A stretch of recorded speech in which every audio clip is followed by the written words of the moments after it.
इतकं 32 किलो वजन 10 महिन्यात, म्हणजे हे कुणाला खरं वाटणार नाही, पण ते आम्ही प्रत्यक्ष पाहिलंय त्यांना, बोललो आहोत त्यांच्याशी, बघितलंय. आणि असंच अनेक जण, म्हणजे विजय सर असतील, आणखीन आपण कोणाकोणाचे आता मंदाताईंचं ऐकलंय. तर अशा सगळ्यांना बघितलंय की हे किती छानपैकी स्वतःवर काम करतायत. आपल्या आयुष्यामध्ये बघा, आपल्याला अर्चिता सांगत असते म्हणजे की ऍक्सेप्ट केलं पाहिजे, तडजोड असली पाहिजे. आहे त्या स्थितीमध्ये आनंदात कसं राहता येतं, त्याबद्दलचे हे सुंदर गोष्ट आहे. तर नाव होतं श्रीमंत वृद्धाश्रम. ऍक्च्युअली मी आता दुसरी गोष्ट सांगायचं ठरवलं होतं, पण आता मला वाटलं की हे सांगूया. तर श्रीमंत वृद्धाश्रम, मग असं वाटलं की अरे असं कसं, कोणी असं कसं नाव दिलं असेल या वृद्धाश्रमाला. मोठंच आश्चर्य वाटलं.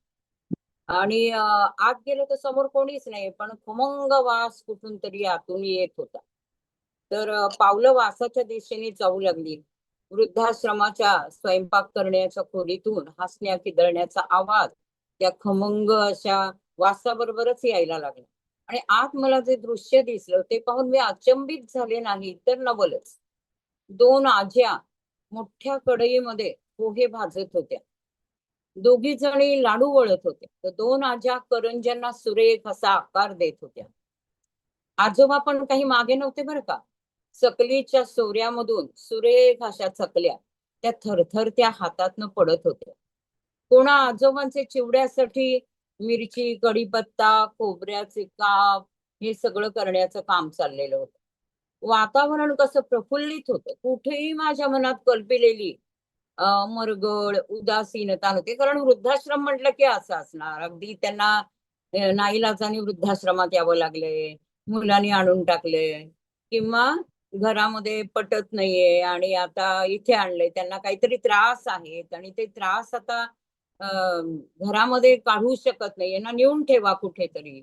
आणि मग जिथे सगळी सोय आहे अशा प्रकारे, की त्यांचं बघतील सुद्धा, अशा ठिकाणी. म्हणून हा वृद्धाश्रम म्हणजे मनात हेच, सगळे हसत खेळत एकोप्याने एकमेकांना कोपरखळ्या मारत कामाचा आनंद लुटत होते.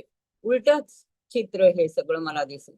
अहो आजी, जरा साखर कमी घाला पाकामध्ये, तुमच्या हाताचा गोडवाच आहे आधीच त्यात.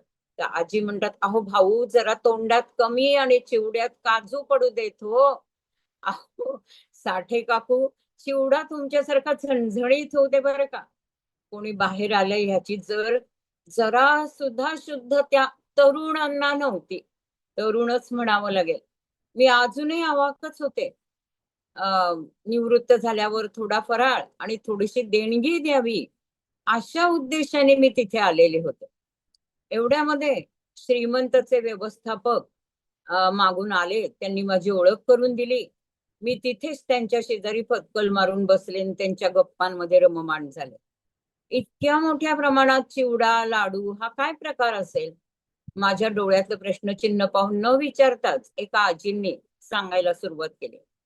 सगळा फराळ आम्ही इथं आपल्या हाताने बनवतो बरं का.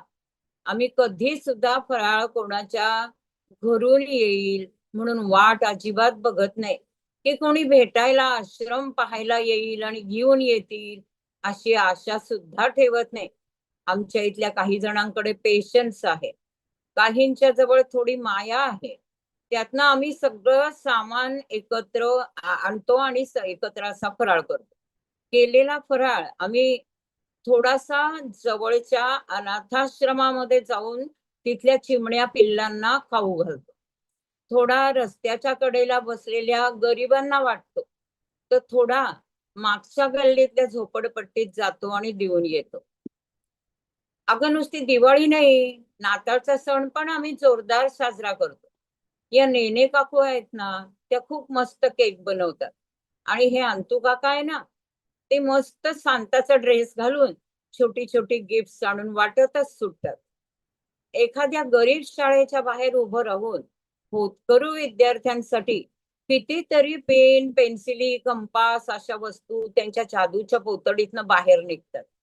संक्रांतीला आम्ही इतर वृद्धाश्रमात जातो तिळगुळ घेऊन. इथे नेहमी मुलांचं येणं जाणं असतं. आश्रमातले एक आजोबा गायक होते. पण त्यांना होता अर्धांगवायू अर्थात पॅरालिसिस. त्यामुळे ते इथे विश्रांती घेत आहेत. न परवडणाऱ्या फीने उदयोन्मुख गायक त्यांचं मार्गदर्शन घ्यायला इथं येत असतात. नात्यांचं गणित चुकलेलं काका मुलांची गणिताची भीती घालवतात. म्हणजे काका आहे त्याचे नात्याचं गणित त्यांच्या घरातल्या यांना शिकवायला मिळालं नाही त्यांना, नातवंडांना स्वतःच्या. पण ते इथे गणिताची भीती मुलांची घालवतात. इथल्या आज्या सगळ्या आहेत ना, माहेर नसलेल्या मुलींचं बाळंतपण करतात. मी जरा भीतच त्यांच्या घरच्यांचा विषय काढला. इतका वेळ उत्साहाने बोलणारे जरा गप्प झाले. काम करते हात अचानक थबकले.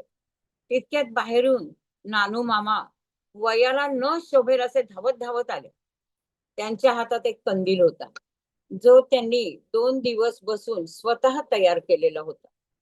सगळ्यांनी केलेल्या कौतुकाने फुलून जाऊन त्याच उत्साहाच्या भरामध्ये दारावरती टांगायला ते निघून पण गेले. व्यवस्थापक म्हणाले की हे नानू मामा तरुण वयात 2 लहान बहिणींची जबाबदारी अंगावर टाकून आई वडील देवाघरी गेले होते.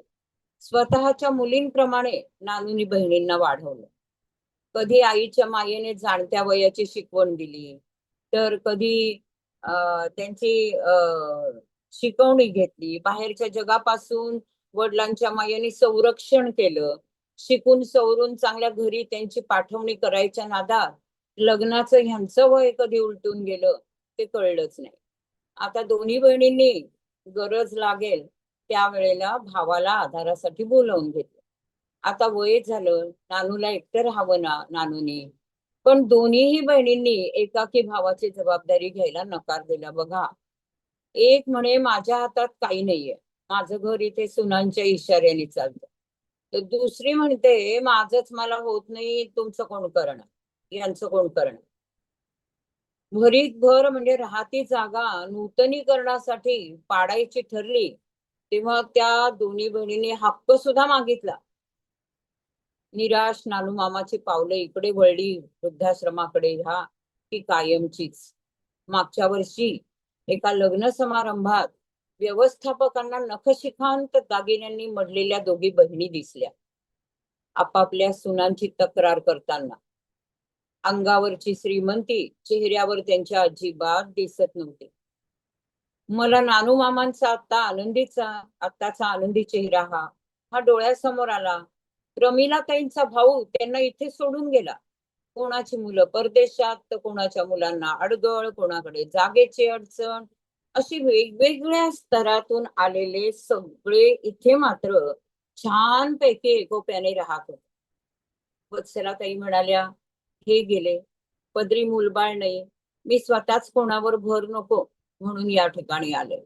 एकच भाऊ मला, तसा तो खूप श्रीमंत आहे, पण साधं भाऊबीजेला इतक्या वेळेला बोलावून पण येत नाहीये.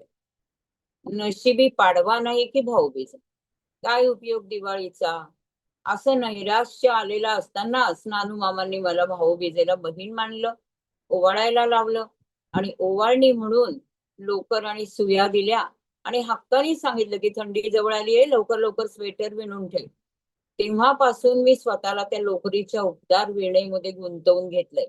आता एकच नाही, अनेक श्रीमंत भावांची मी लाडकी बहीण बनले. रखरखीत उन्हाला तिन्ही सांजेचे वेध लागले होते. बऱ्याचदा ही कातर वेळ जीवघेणी असते, पण तसं इथं काहीच नव्हतं. बाहेरचं अंगण पणत्यांनी उजळलेलं होतं. तुळशी वृंदावनात मंद दिवा तेवत होता. आकाशकंदिलाचे तेज चंद्रालाही लाजवत होतं. सगळी जण ठेवणीतले छान छान कपडे घालून तयार झाले होते. थोड्याच वेळात नवगायक समूहाचं आगमन होणार होतं. आपल्या गुरुला गुरुदक्षिणा देण्यासाठी सदाबहार गाण्यांनी आश्रमाचा कानाकोपरा निनादणार होता. आता आरोह अवरोह आलाप यांनी कोपरान कोपरा शब्द सुगंधी होणार होता. मी हळूच तिकडनं बाहेर पडले. कुठे मी कवडीमोल मदत करायला मोठ्या गर्वाने तिथं गेले होते.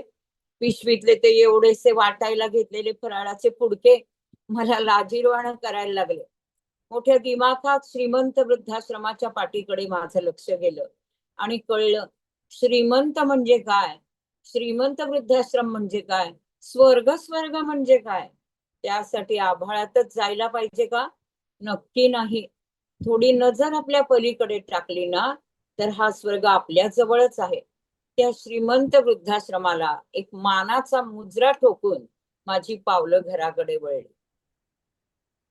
तर बघा किती सुंदर, म्हणजे जिथे असू तिथे किती आनंदाने राहता येतं, समजावून घेतलं आणि समजून घेतलं तर, आणि मदतही करता येते आहे. म्हणजे आपल्या आपणच फराळ करून खाता येत असं पण नाही बघा. त्या अनाथाश्रमात जाणार, रस्त्याच्या कडेला बसलेल्यांना देणार, म्हणजे मदत करायची ठरवली तर कुठेही कशीही करता येते. आपण तर छानपैकी घरात बसलोय, आपल्या घरातनं आपल्याला एक लिंक पाठवायची आहे आणि ती लिंक आपल्या मित्रमैत्रिणींना पाठवायची. आपण ऐकतो अनुभव, अरे यांच्यासारखंच माझ्या मैत्रिणीचं आहे बरं का, यांच्यासारखंच माझ्या मावशीचं आहे बरं का, त्यांना सांगितलं पाहिजे, त्यांना लिंक दिली पाहिजे असं वाटतं, पण ती पाठवायची राहते. मग इतकं सोपं काम आपण नक्की सगळेजण करूया आणि शतायुषीतल्या सगळ्या सगळ्या निशुल्क आणि मस्त मस्त सत्रांचा आनंद घेऊया. हरिओम. चलो जोरदार क्लाप करू आपण वैद्यताईंसाठी. खरंच पैशानं श्रीमंत असायला लागत नाही. खरं श्रीमंती आहे ती मनाची.